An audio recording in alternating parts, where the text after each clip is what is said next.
Good evening, Hearts of Oak. I'm just looking at lots of the comments already. Good evening, and it's great to have you with us on the Thursday. It is a Thursday, the 2nd of July. We are tonight with Tommy. Tommy is going to talk about Black Lives Matter and a lot of what he has been trying to do to get rid or to dampen the racial tensions. And he's been talking to a lot of individuals in the Black Lives Matter movement. But as you can see, it is Alan and myself. Don't disappear. Tommy gave me a call at 7:30 and said he was running slightly late and he'll be with us at 8:15. So I believe he will be with us in probably 15 minutes. So you can either go and... Hoping well. Oh, we've got him. Sorry, he's here.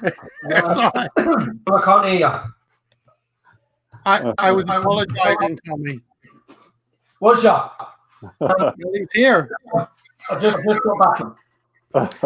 We were just about to give a rundown of all the things that we're doing, but now you're with us. Can I just give the viewers a little one or two things coming up, and then we'll jump in. If you're watching us obviously on YouTube, you could be watching us on VK, but do click that subscribe link and that notification, then you'll get notifications about the different live streams we have coming up. So on Monday, we have Piers Corbyn and Jeff Wyatt talking. They've both been arrested. Jeff Wyatt is up in front of Westminster Magistrates Court on next Friday, and he is answering for his crime of walking in Hyde Park, which is a crime. So he'll be talking about that and the whole lockdown. Then on Thursday, we have Robin Aiken. Robin Aiken has just brought out a new edition of The Noble Liar, and he'll be discussing that with us. So that's literally just come out 2-3 days ago. So he'll be joining us on that. And we have one other guest. We have Katie Hopkins is joining us on the 20th, Monday the 20th. So we have a little gap there. We'll be filling those in between Robin and Katie. So yes, that's about it. Tommy, thank you for joining us this evening. What? It was good. We had a catch up a few days ago, and it was good to go over quite a few things. But we've asked you specifically to come on. You obviously had done a video and have done stuff in Black Lives Matter. You've been interviewing different people, and I see the Premier League have come around to your point of view that they're discussing now not necessarily wearing the badges because of what may lie behind it. So do you want to just give us a little bit of an update of what you've been doing and what you've been trying to do with visiting people, interviews, all of that? So in the United States, they have many commentators who are separating the black community per se from Black Lives Matter. So anyone who does 10 minutes of research, which we find out Black Lives Matter is a Marxist organisation, it's a violent organisation, it's bordering on terrorist organisation. I know that at one demonstration, five police officers were executed. At one. Yeah? We've had 11 people executed in a 2 period. So anyone who does their research into this organisation sees who the founders are, they're trained Marxists, sees where money's coming from, Soros, sees the purpose of the organisation to divide. So when you see that, and then you see people support it, it's pretty. Like I went on my rant, and I got a lot of flack for it. Yeah? From people within the community. Okay? Now it's not my fault that they haven't researched what Black Lives Matter is. Okay, they've sold lie to believe it's simply here for black people to fight against oppression. Lie. Yeah. In fact, the entire organisation was built on lie after lie after lie. We could go all through that. All this organisation is propagating. It's to cause mayhem, disorder, anarchy, violence because of election. And so I went on my rant, and fortunately, due to the branding and the me being ploughed into that organisation in the UK, swept through our black community with massive support. Tommy, can I put the break on? We're getting a big echo from you. It's lovely to hear you twice every second. I don't know whether you could possibly put on a pair of headphones or something, or... Is this better? Let's try. Is that better? Seems to be, yeah. Seems to be. That's Sorry for cutting you in mid-flu. No, sorry. So this is so that's been the situation, and I've watched this, and it's took a month, but finally, starting with Matt Letizia, was it? Yeah. Or Matt Letizia, yeah. And who was the other footballer who used to play Wolves? So thankfully, and it would have been it started with a black footballer who decided to speak out. Carl Hay, it was a Premier League. Tommy, can we just go back to your own personal journey? You said you had your rant, and we've all seen your rant on. You did that. What then happened after that? Because you were calling at one stage. You're calling people to come down and protect the statues down in Westminster and Whitehall and things like that. And you changed your mind about it. I mean, your journey's been an interesting journy, isn't it?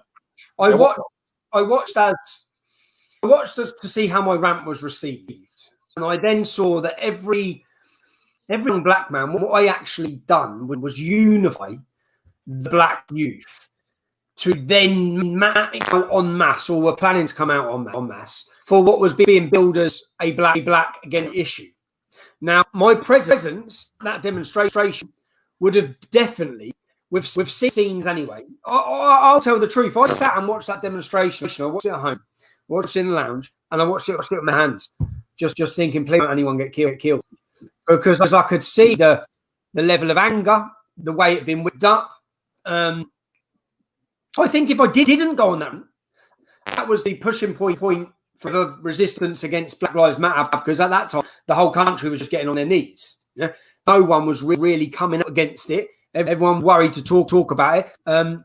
Fair play to the football lads a lot, and fair play to every person, ex-forces or patriot that went down and to protect those monuments. Because if that didn't happen, I truthfully think these monuments would have continued to come down. We sent a message to the government and the authorities is you're going to have a resist here. You're not just going to start pulling down his statues across the country. People are not going to sit and watch their war memorials desecrated week out whilst it's allow it.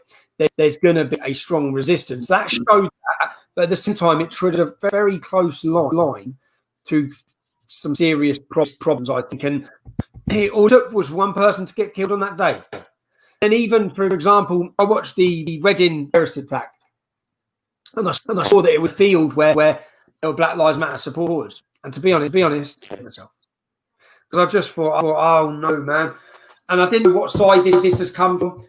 And I know the tension in the country, the country. I sat there panicking again. Is this going to be someone who's claiming to be from us, who's going to attack Black Lives Matter? Because all people in the country are seeing this Black Lives Matter. And when you research it, look, I agree with the sentiment Black Matter. Of course I do. Everyone's life matters. Yeah? I agree that Muslim life matters. Okay, I agree that every life matters. But when you look at this organisation and we see the intent on it and what it's to do, it's concerning. The level of influence it gained in a matter of weeks.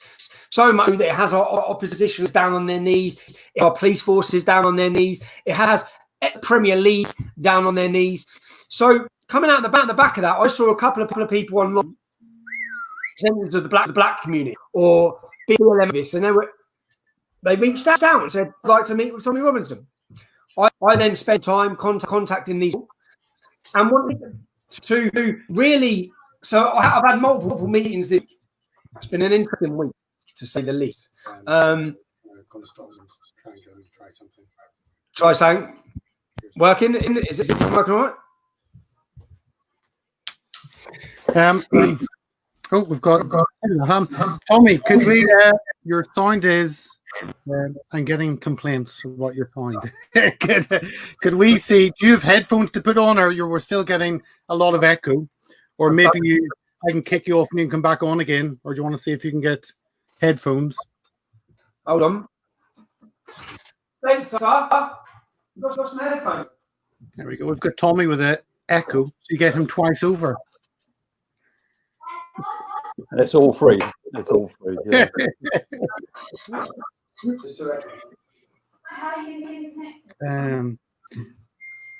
The 1st of August, obviously, keep it in your diary. It'll be Right to Vote first big event since lockdown. We launched obviously on the 20th of February, but Saturday, 1st of August will be our big event, and that's going to be in central London. We put a lot of information out about it.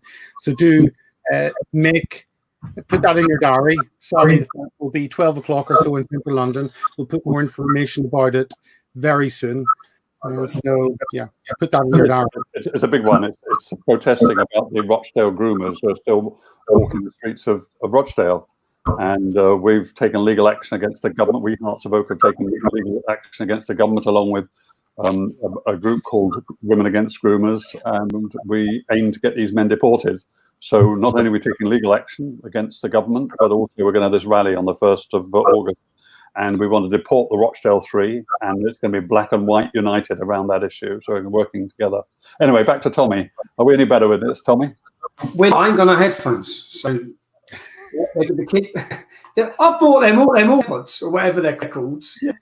I said, "Where's all your AirPods? You're at Nana's. They're here." You know what I mean? And I don't have any headphones. So is it any better? Is it not working still? Is it still echoing? It is still quite echoey. Have you got a laptop to come on with? Are you on your phone at the moment? No, I'm on a computer. So I got my phone. Actually, come on your phone. Yeah. I'm gonna kick you out and then click on the link. Come back on the phone. I'll click on the link you sent me earlier. I'm gonna kick you out, or we'll get two of you. Oh, mate.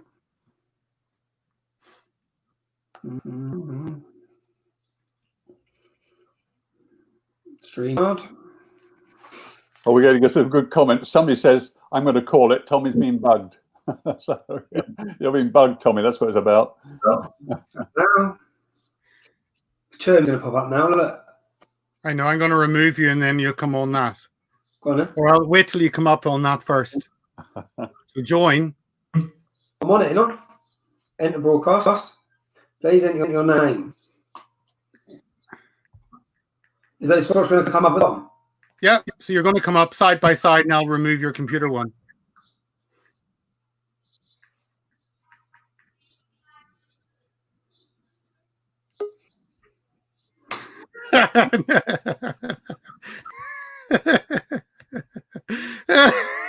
What's the joke? Tell us what the joke is. That will get you banned.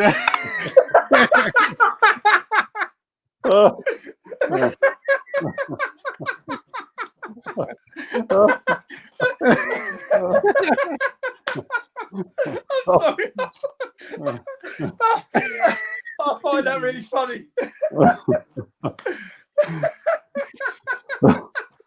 You see, that's better. That's much clearer. That's much clearer. Is that clearer? Yeah, Allah is very happy with you now because he's making the sound work. Yeah, you're all right. Is that coming to me now? Is that because this is still on there? No, I've kind of turned that off. It's fine. Let's see if this works. I think that's right. Tommy, we really want to go into this whole what Black Lives Matter movement is about and all the research you've been doing, and you've been meeting a lot of people. Can we go back? Because we're assuming that a lot of people who may not be great Tommy fans are watching this. Can you hear me? Oh, I can't hear anything. Oh. I can't hear anything. This is like having Piers Corbyn on. That was a special one. I'm gonna kick him off. Nope, I'll add him on. Oh.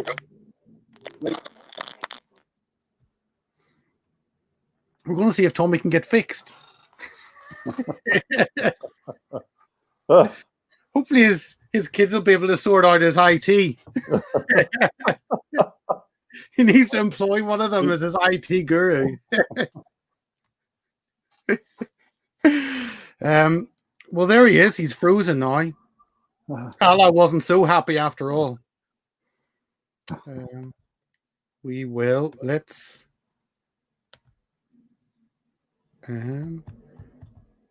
yeah, Tommy needs 5G, like Piers needed 5G. Alan, do you want to talk about the what we can talk about the first and talk about the legal action? Sure, yeah. I mean, we've already talked about the first. This is big one. We're wanting hundreds of people there. We're going to be down in the centre of London, and we're going to march on the Home Office, and we're going to demand that the government, the Home Secretary, deport the what's known as the Rochdale Three. These are 3 members of the notorious Rochdale grooming gang, who were convicted in 2012. And when they were convicted, Theresa May, who was then Home Secretary, she said that they would be deported. And they've completed their sentence, short sentences they were. They completed their sentences.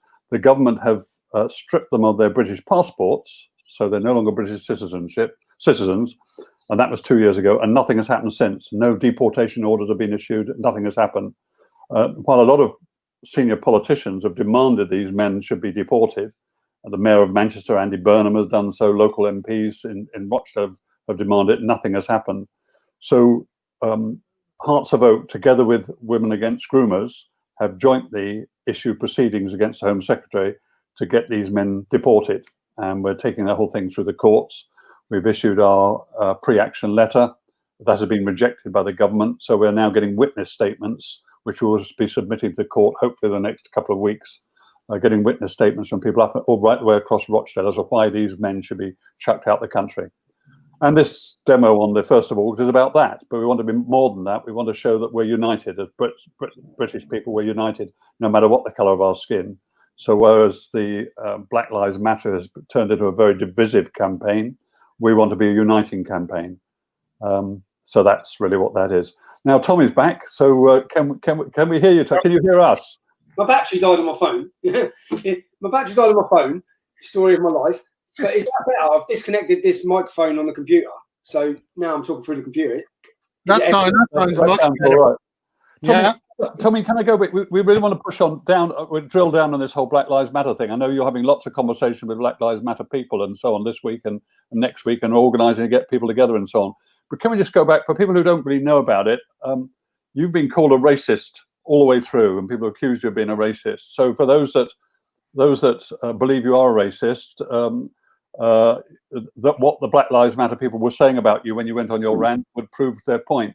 But it's true, actually, you fought racism all the way through. Back in the EDL days when you got started, you started with your black mates, didn't you? And you fought racism all the way through.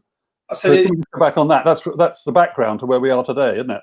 I spoke to some lads today, some other lads I'm meant to be meeting next week, and said, look, I can show you 10 years worth of videos, comments, my actions that totally counter the fact that I'm a racist, yeah, in this or against black people from day dot. We had our slogan when we first started was Black and White Unite.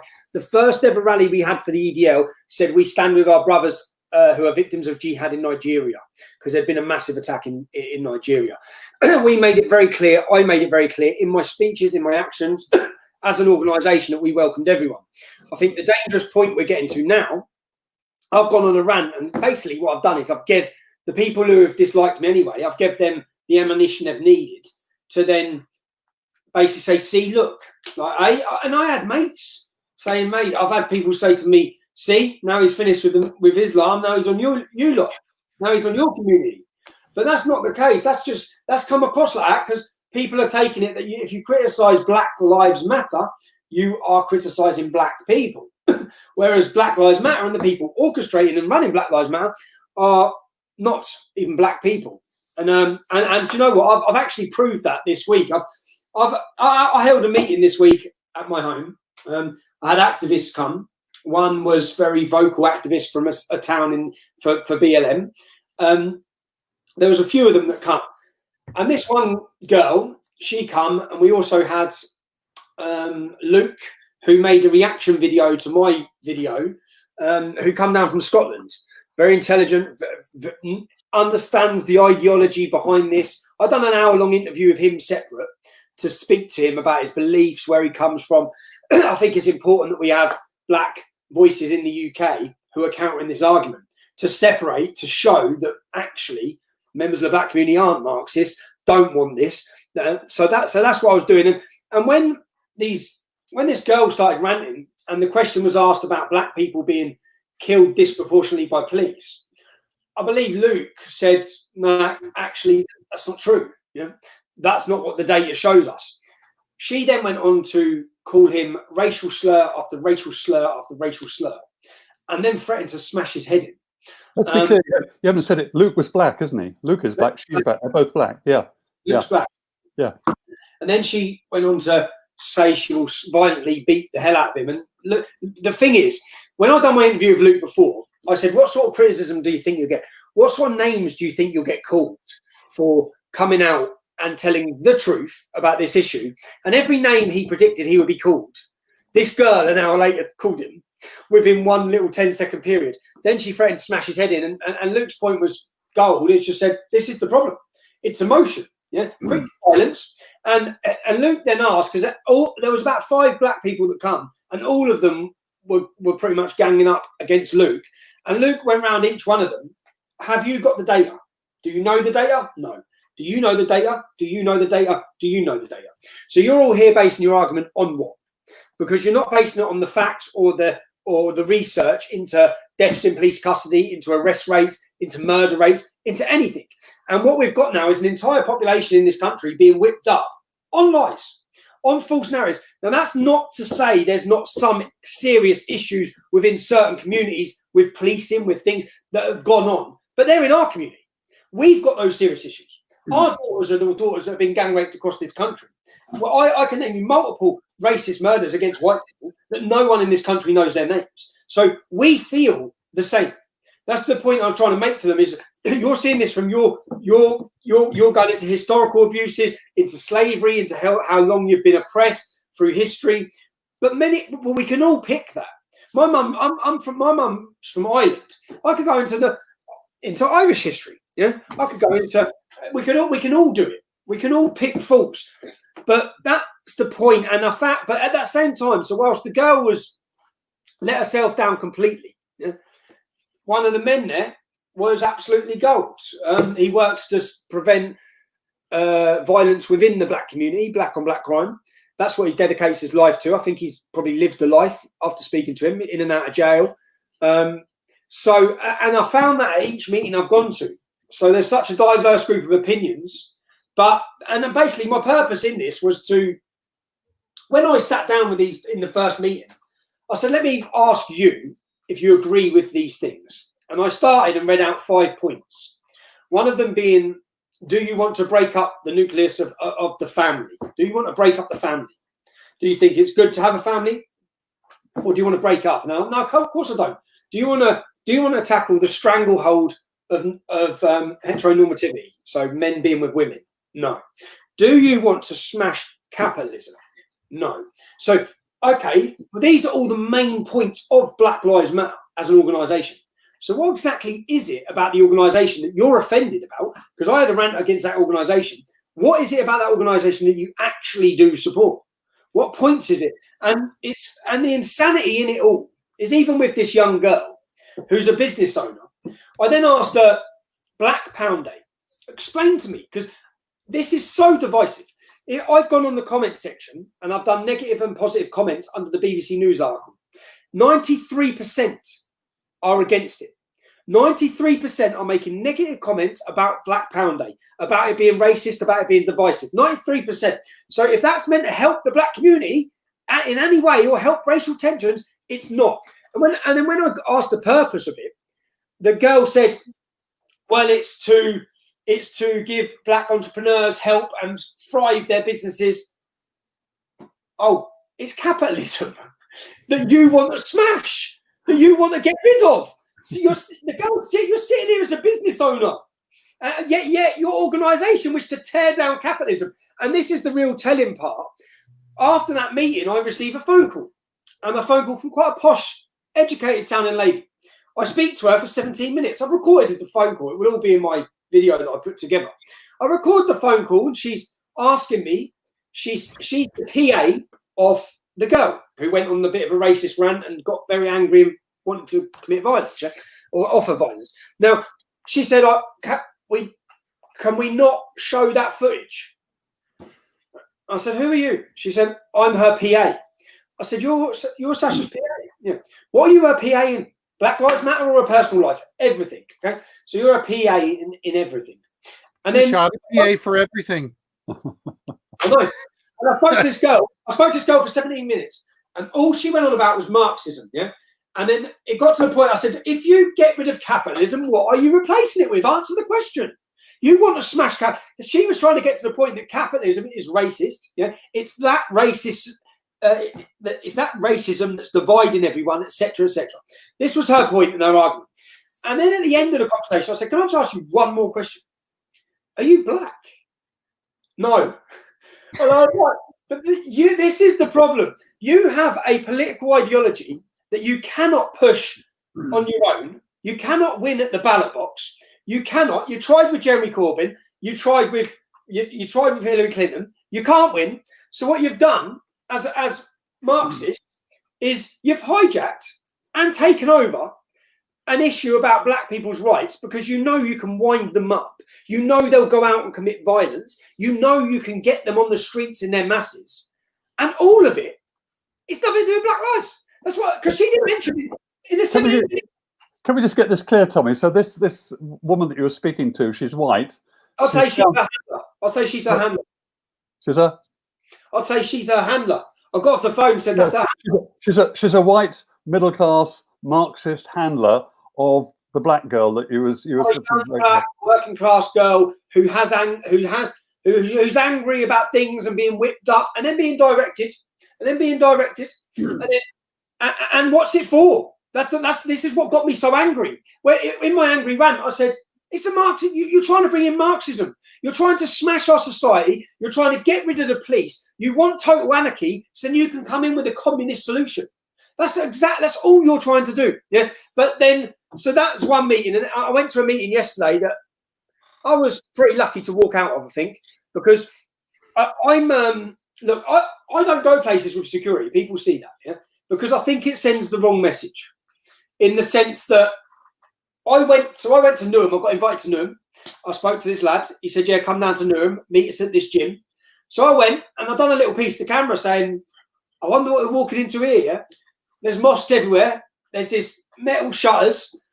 I said, "We might not walk out of here." Yeah. I said, "But we're going to walk in with our hands up, say, look, I've come. I haven't brought a mob of men. I've come to talk." And I went in. And this bloke was one of the biggest arseholes I've ever met. He literally, it's like a comedy skit. He grabbed my hand as hard as he could grab my hand. He stood with his arms like this the whole time, with his big screw face on. And I was like, "What, mate? What are you doing?" "Well, mate," he said, "now's for some extreme de-radicalisation." Yeah. Little did I know, which I'll get onto, he puts a hammer in the middle of the room. He puts out 3 seats, so we all sit down. I'm sitting in the middle, and these two. There's a black lad here. There's a Muslim here. This geezer's a Muslim. There's another couple of their friends there. And I'm sat there. I said, "Yeah." Well, and then he goes, "Now I'm going to tell you how serious this is." Yeah. And he just went on about how at risk my life is, and how I'll get killed, and how he's now going to give me an ultimatum, and how I need to change, and this hammer can be smashed against any one of our heads at any time. Total boring idiot. Anyway, the other fella, one of the fellas, Levi, was totally great. Yeah, he was trying to be, but this other fella was totally. He started on my cameraman straight away. So got up in his face. So I knew straight away, this is going to be eventful.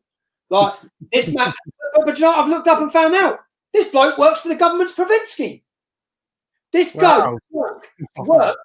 He's pictured with all the Labour politicians. He's part of the government prevent scheme. This clown, I've looked because I didn't know who he was because I got hijacked. He actually said, "We've hijacked this meeting." I said, "I'm not here to talk about Islam previously. I'm here to talk with the black community.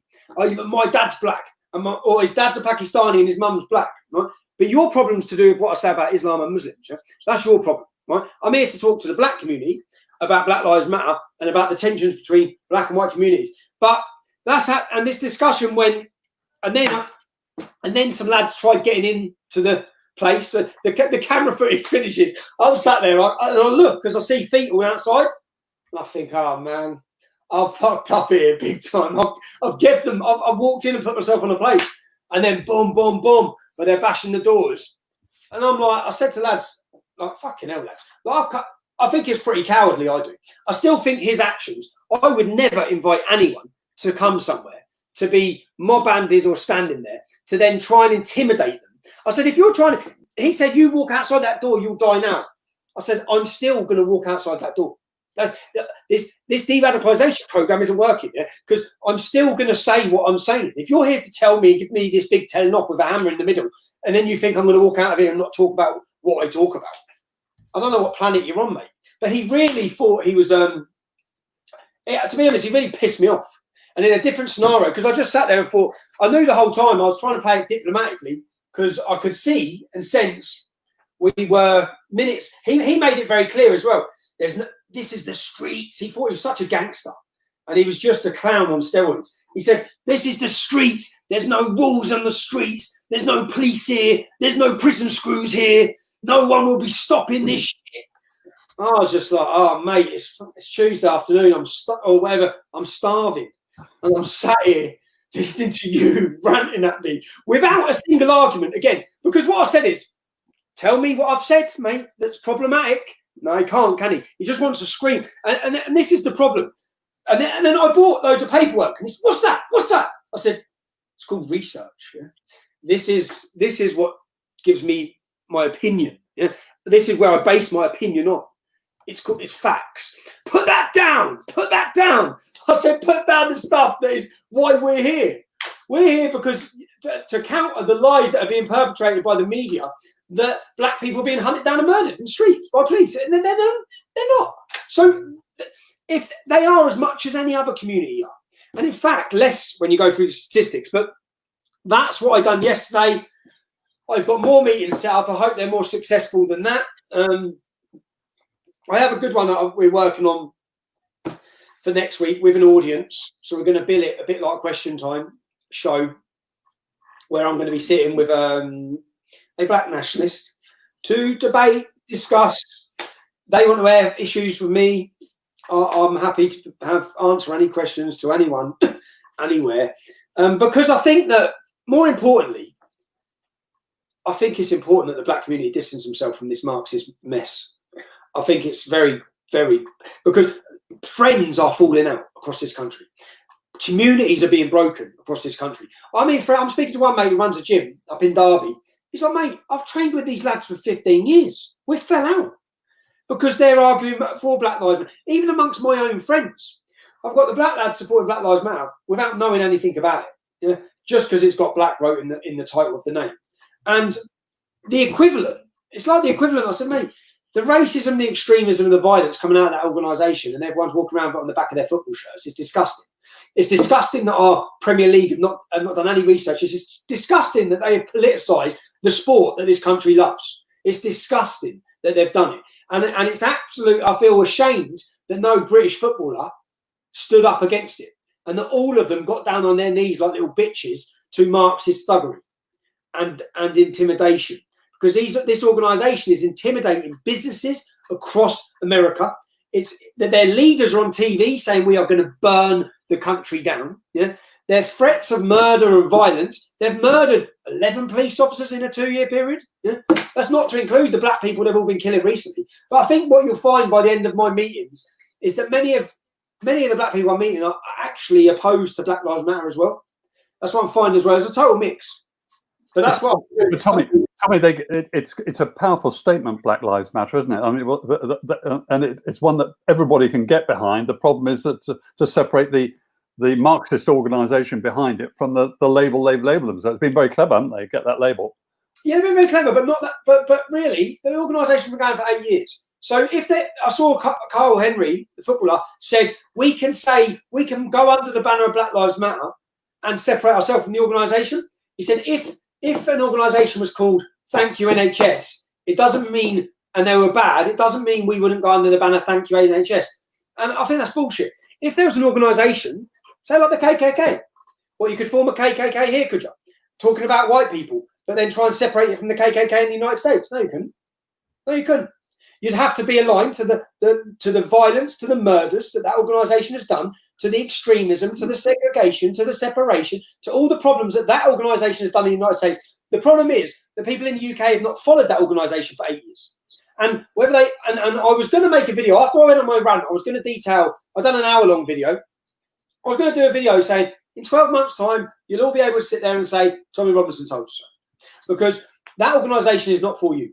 That organisation is going to cause this country and our communities lots of problems. And it already has in 4 weeks. And the hypocrisy that's been exposed with the lad who put the White Lives Matter plane above. There's nothing wrong with the sentiment Black Lives Matter. Well, that must mean there's nothing wrong with the sentiment White Lives Matter. So it's certainly not a criminal offence, and you shouldn't lose your job for putting it up there. And you know why a white lad in this country at this minute might feel the need to put that there? Because when I interviewed this Jake, he said, well, it all started for me with the young 7-year-old girl who got beheaded on Mother's Day, and they didn't even really get talked about. And she's a young white girl. And then I see the South African farmers, and this is what he said. Then I see victims in Burnley who were kidnapped and taken as white girls because they're white. Their lives didn't matter. Then I see a terrorist attack in Reading. Their lives didn't matter. So I asked the question, do white lives matter? And I think we've seen the answer to that by even the Burnley footballers. I think their answer showed that, no, people generally don't think. And if you're a working class kid in a poor area in the UK, I know how you feel. Yeah, I know how people feel. And we're made to feel that we don't matter. And so black people have their historical problems where they feel they're oppressed. Well, that's the same for working class white children now in this country. They feel left behind. The biggest failures in education are white working class kids. The biggest failures. More black people go to university percentage-wise than working class kids. So through the education, it's us, working class children. It's our daughters that are being taken and raped and tortured. It's us that are continually called racist and deemed as thugs. It's us that are called Benefit Britain. It's us that are put into that bracket where we're totally... So I understand the problems, which is what I'm meeting the black community to find out what their problems are. But I also want them to understand why the majority of the country are not happy with Black Lives Matter, because the majority of the country aren't. And you can read that, and I'll explain that. I went through the numbers on the Burnley Football Club put out their statement about banning the boy who flew the plane. It was 81% disapproval rating. When I went through I added up all the comments, went through the people who were for and against. 81% of the public were against. TalkSport on their own platform, I went through the comments on there. 80% against them. So there is nowhere is there public support for any of the things that are currently coming out. Okay, so everyone sees it as divisive. The Premier League have messed up bigger than anything they could have possibly done. Anything. They have, and I don't know if people will forgive them. I haven't watched one Premier League football match since this. So you want me to watch you? And the thing is, if they just change the wording, okay? If they just change the wording, but the fact that it's worded, the same organisation as that Marxist outfit that are coming out of the United States that is here to cause race baiting riots. We know. So when I see Black Lives Matter, that's what I think. I don't think about black people trying to fight against oppression, or black people wanting equality at jobs, or black people having problems with policing, or I don't think about any of them, which is what I'm meeting people to tell me. I just think, that Marxist mess that want to murder and kick off and cause riots, because that's what that organisation is about, and that's what's on their website. Tommy, how's your white privilege? We've all got white privilege. How's your white privilege? How's the white privilege of your community? How is it? All about it. How's Jake, the boy who flew the plane? Yeah? So he puts White Lives Matter. A black Oxford professor puts out a statement saying white lives don't matter.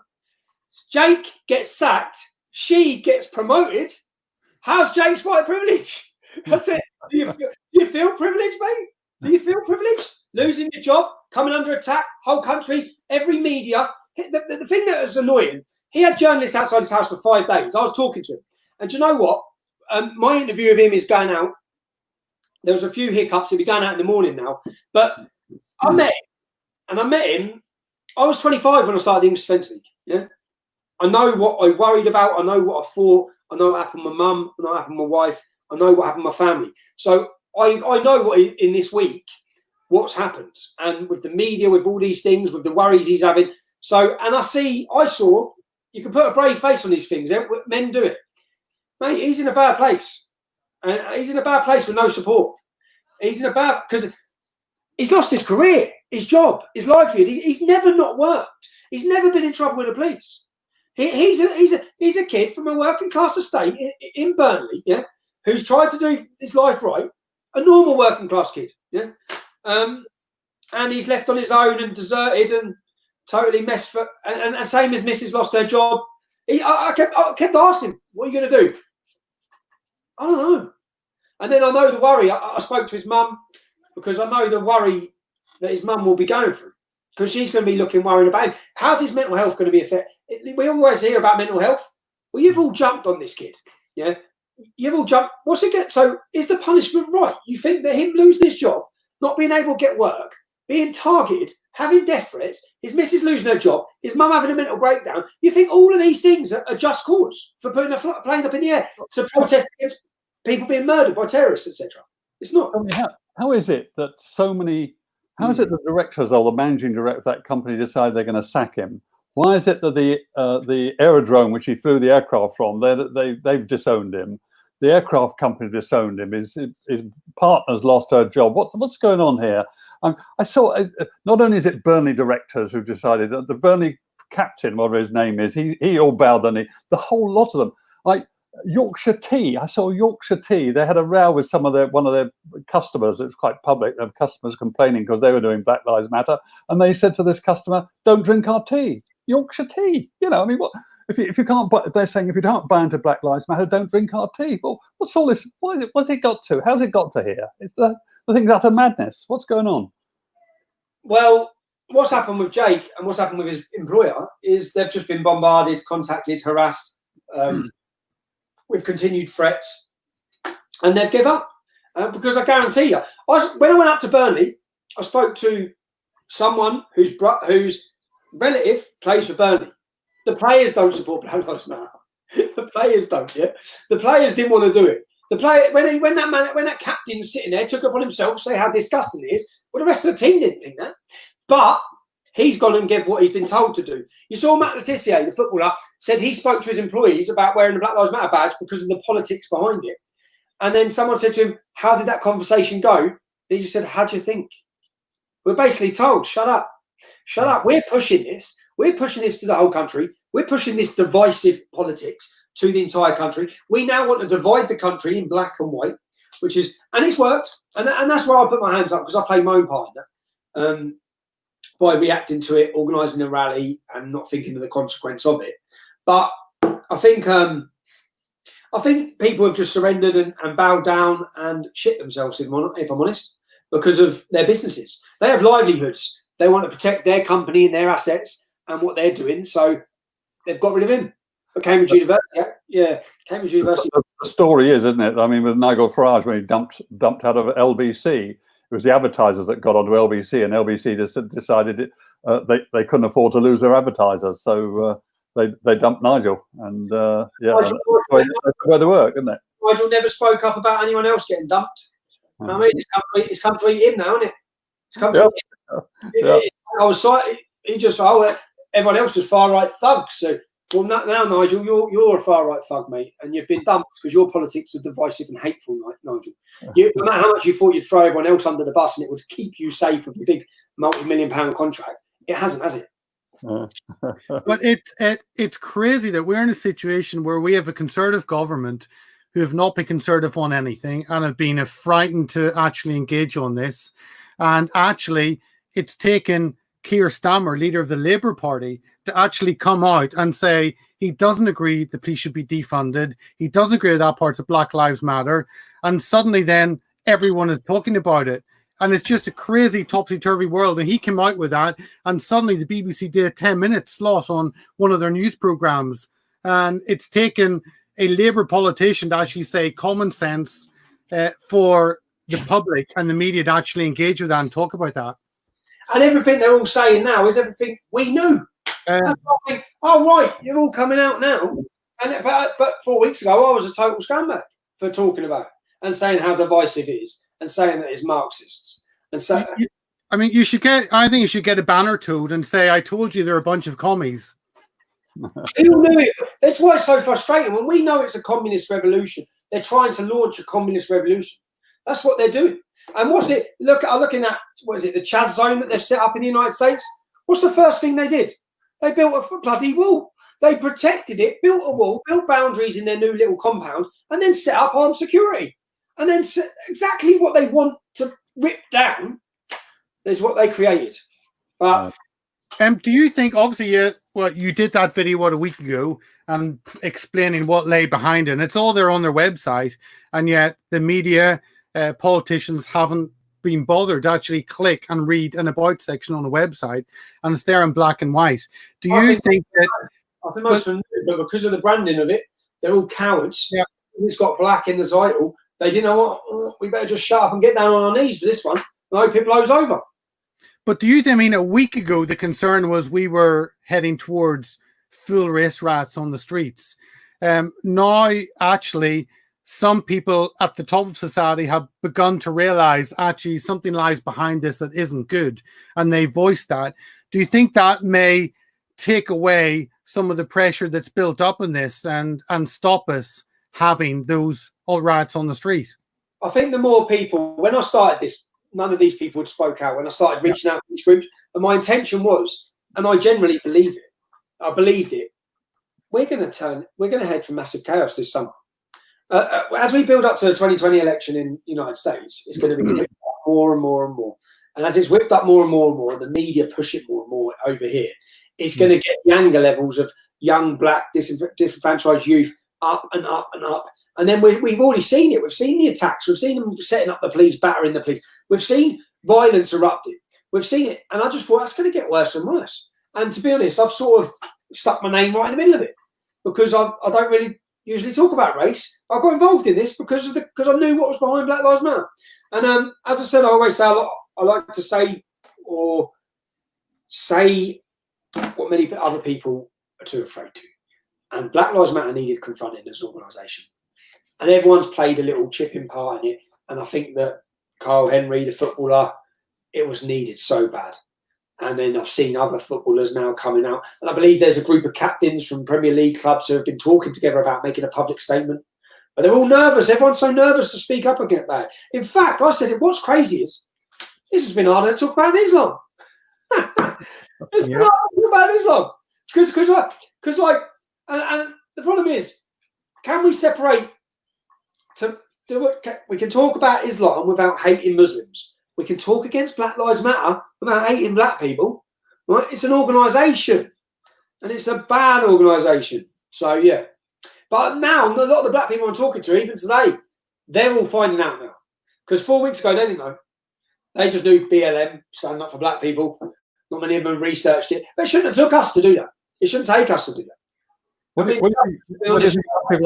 do you think about people like Anthony Joshua? I mean, this whole thing about the black pound and getting people to buy black people to buy black goods and so on. What do you think about that?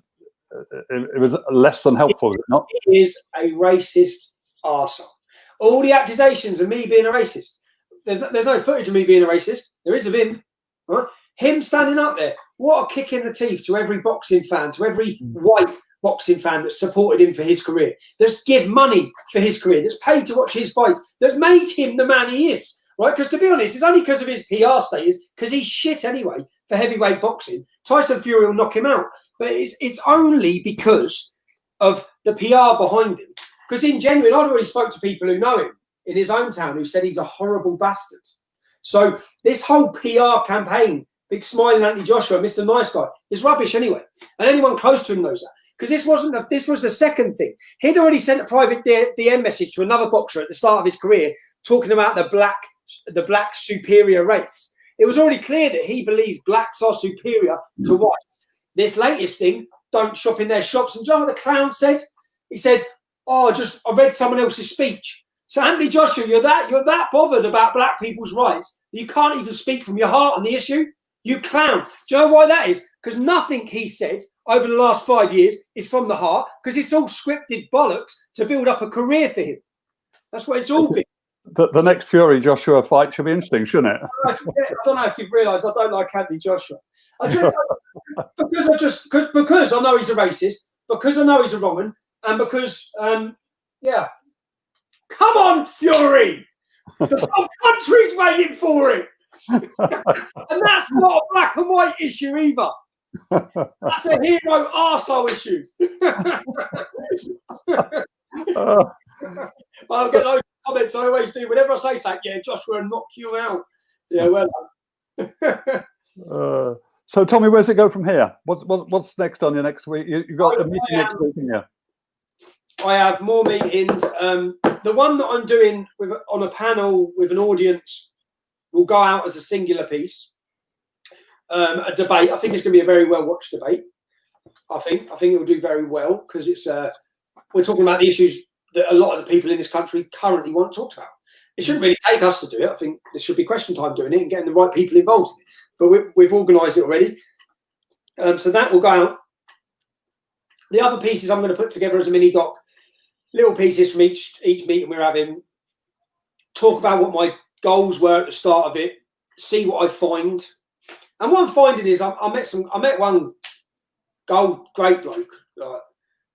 Really warm to him, man, and he genuinely. And then I'm hearing from a lot of black people about stories from them, personal stories as well, involving the police and why they feel the way they do. And but there's again the statistics and the numbers and the data, which is incredibly important, says that you're not more likely to die in police custody. You're actually less likely if you're black in the UK, and the same in the United States. And if we're such a racist country, I said to, is this country racist? Is this country racist? Yeah. If this country is racist, white people make up over 90% of the population. Between 2015 and 2018, white people killed 27 black people. In that same period, black people killed 97 white people. 3 times as many. Yeah? 3 times as many. If we're a big racist country, how come the 90%? If it's true, which it isn't true. So it's pretty, when you cannot name a least racist country than the United Kingdom, than our country. In the world, tell me where's a better country that's less racist. Tell me what. So the thing that people get frustrated about is to continually be told every day on the news that we're oppressive, racist, and all these people who we've welcomed into our country, and then I feel like a lot of people feel it's being thrown back in their faces. But then that's what I want to do this sort of thing with, to get to the nitty-gritty points, because with Black Lives Matter, it's the same as the English Defence League. You line 10 English Defence League supporters up and ask them why they come to a demo, everyone will have a different reason that brought them there. Cousin was groomed, Muslim, I was attacked in a racist attack, this happened, that happened. So everyone's got a different reason. I'm finding that it's exactly the same with Black Lives Matter. So whilst we're getting angry with the organisation, there is a lot of resentment and anger within the black community about certain things. And I'm trying to understand it, because I generally don't believe in Luton there was anything holding back anyone of any race. And I say that because my five of my best mates, I've gone through all their jobs as I've been thinking, hold on. Because when I watch Sky News bloke, the black fella on TV, say, no, if you see a black person in your company, he's probably a janitor. Thinking, what? Are you taking a piss? Well, that's what I think, because I've grown up in Luton where my mates were very successful. They're black. Yeah? They've all excelled. I haven't been held back through race. And I haven't ever witnessed race issues growing up in that town. Maybe other towns and areas, maybe parts of London, maybe there's different issues, different police forces. That's what I'm asking. That's what I'm doing. And generally, I just generally do not want to see the racial segregation that we're heading towards due to Marxism. In your talks, Tommy, do you see what genuine issues do you find the black community coming up? I mean, you say generally, and I agree with you. I mean, I go around to people, I say, tell me one less racist country than ours anywhere. You won't find one in the Middle East. You won't find one in the Far East. You won't find one in Africa. There's nowhere. But, if you want to talk about slavery, go to Libya. There's markets. They're not selling fish. They're selling men, black men. Yeah? Now, that's happening now. And all these hypocritical footballers, these footballers are all getting down on their knees against oppression. All right, you're going to go play in the World Cup in Qatar. They've built those football stadiums using slaves. That country still has slaves. They also execute homosexuals. You want to show a bit of support for human rights? Well, don't go to the World Cup then. Cancel the World Cup. But you won't, because you're hypocrites. So that winds me up watching the football Premier League and knowing that they're going to a country which shows absolute abuse of human rights. And they're not talking out against that. We're all happy to do that. But yet they want to get on their knee and condemn the whole of our country and all of our police officers. There's obviously problems within the police force, but I wouldn't say the police force are racist in our country. In fact, the way the black community see that, we see it the opposite way. And that's truth. I see it the opposite way. The white kids are easy targets. If you turn up, and I've said this through growing up, maybe not with the black community, but certainly with the Muslims. If white boys are fighting Muslims, please turn up. They jump straight on the white boys every time. It's too much hassle to go for the Muslims. So we see the opposite. So we have grievances, but that doesn't mean that they haven't got grievances. So they have genuine grievances. The thing that a lot of them are talking about was stop and search. Please stop and search. But I said since they stopped and lessened stop and search, the violence has exploded. In that 3-year period that I was on about, with 27 white people killed, 97 black people killed, black people and black people, 165 were killed. If Black Lives Matter, that's what you want to be protesting. Why is no one protesting that? Why aren't you trying to get the guns and the knives out of the kids' hands? And some people are, meeting plenty of people who are talking about these issues. Some people are. But per se, if you really want to stop fight against black deaths, they get 94% of the black people being killed in the United States are being killed by other black people. When you go through all these figures, I then sit and think, what's this movement all about? Why is this on my TV 24 hours a day? I don't get it. So that's what the thing is. Tommy, as we come near the end, I just want a different angle on this. You've got a story, a message to get out, which resonates with many people across the country. But there was a time where those in power, the establishment, were successful in quietening you down by shutting the avenues for you to actually get that message out. But obviously, recently, Telegram has been a big one on most people's phones, and they get those stories, and then moving on to VK and that providing a way for you to get videos out, and Parler having you've just passed 100,000. So, do you think then those ways are going to be successful in actually helping you get the message out and getting a wider audience? Totally. Do you know how many people are getting fed up and they've just needed that one place they can head to? When they get put in Facebook jail or they get their tweets removed, they don't have to put up with it anymore. If you're watching this and you haven't already downloaded the app, download the Parler app, Parler. It is the same as Twitter. They are also going to have live streaming facilities in the next couple of months. This will become the household name for free speech in social media. And you've seen, I think, 600,000 downloads of the app in the last 7 days. Yeah. Number one trending, number one most downloaded app. Leaders in the American government now coming out telling people to join it. What I want to do is play my part in getting the British public on the app. Get on it, sign up, get your mum's phone, sign it up, get your dad's phone, sign it up. It will become the biggest source for news. If you want to bypass all the lies, bypass all the bullshit, get on Parler, follow at Tommy Robinson. Tommy, we had Mark Meacham.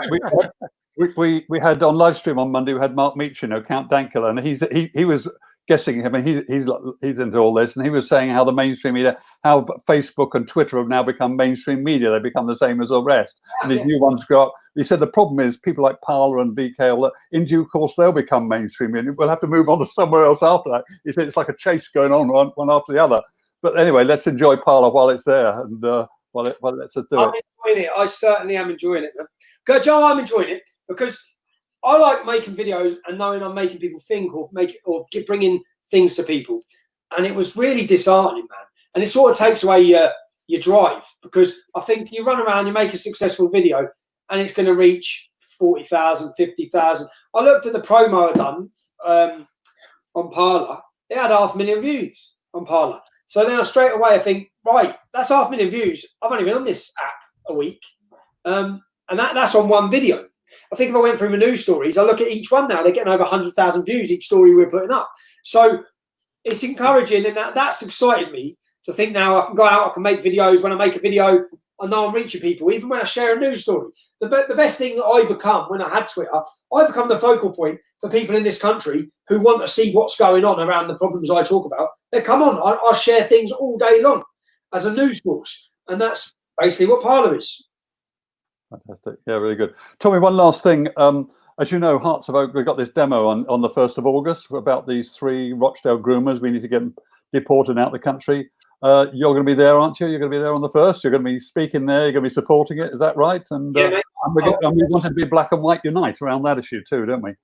Have you heard back from Matey from yesterday? Say it again. Have you heard? No. I've messaged him. We've chatted, but he hasn't come back fully. So I love him. He has, when he speaks, you listen. Like he has an aura about it. But yeah, I'll be there. This is a demonstration, as you said. This is the Rochdale groomers who were due to be deported and haven't been deported. I think a lot of people have been waiting for something from our movement. We are a movement of people, a community, and everyone's been waiting to get back together. And it's on the 1st of August. It's going to be a beautiful day, hopefully. We'll be in London. Pubs will be open. And we'll be there.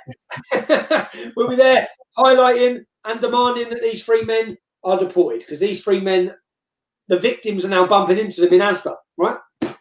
They shouldn't even be here. So, yeah. I mean, it's one of the many failures. Not only are these men not being sent back, but it's horrendous, the short prison sentences. I've been going through each of the court cases, and the media will say men jailed for 100 years. And you think 100 years is a lot.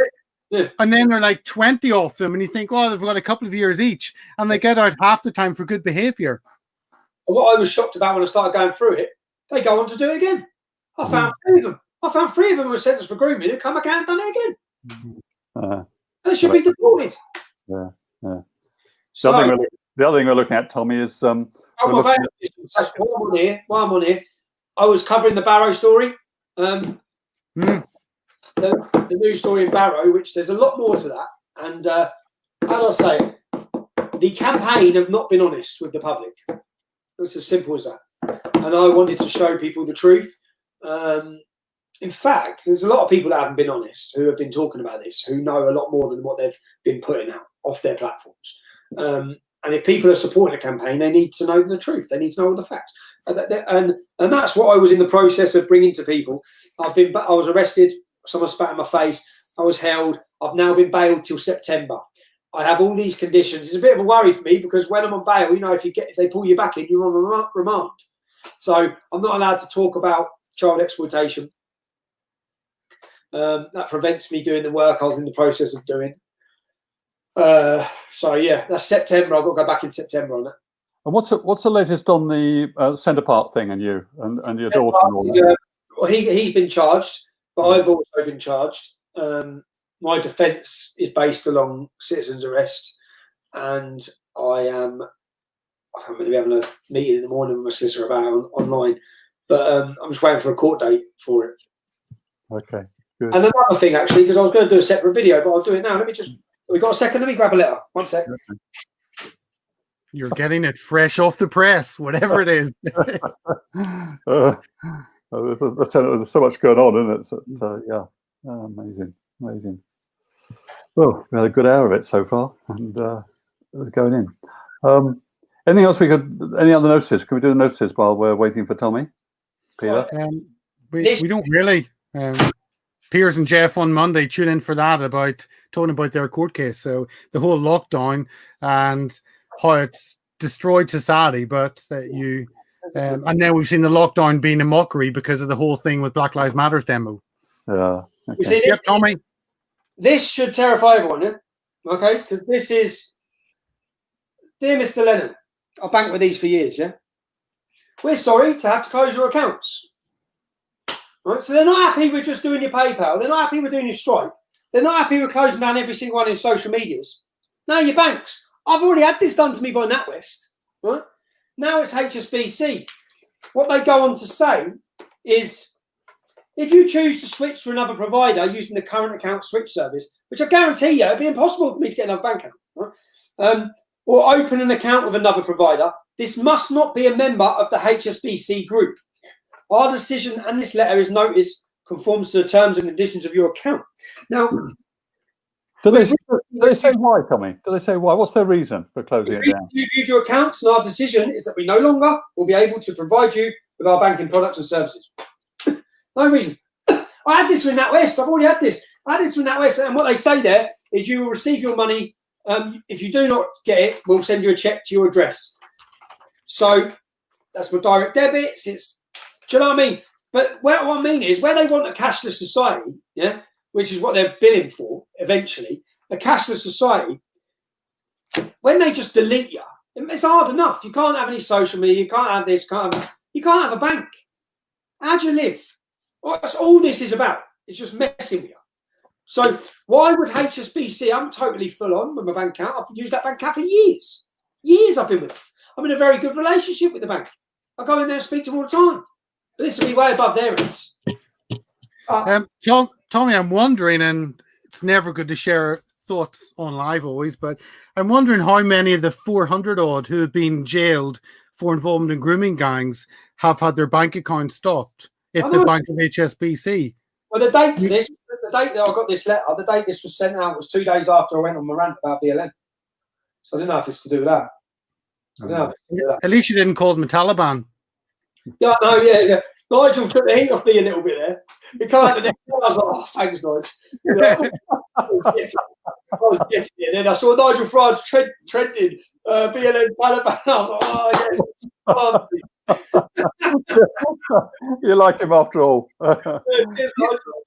Here, Tommy, if you launch TR Radio before Nigel does Nigel Farage Radio and invite him on yours. I know. He'd be too much of a coward, wouldn't he? Very good. Very good.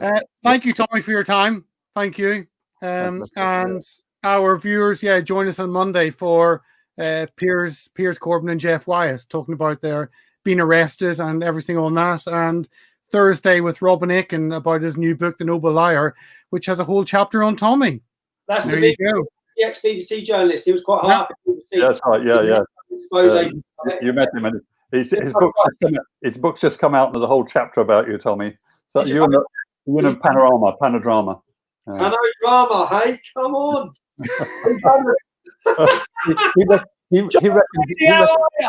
He reckons in the book. Every video I do. I bet he watches every video I do. Tommy, Robert Aitken reckons you embarrassed the BBC more than anybody else has ever embarrassed them, or words to that effect. In this new book, he says you really caught them on the hop, and they he says they underestimated you. I pulled their pants down in front of the whole world. Love it. Fantastic. Good. Thank you. We'll let you go, Tommy. Good night. See you later. Thank you so much. Good night. See you later.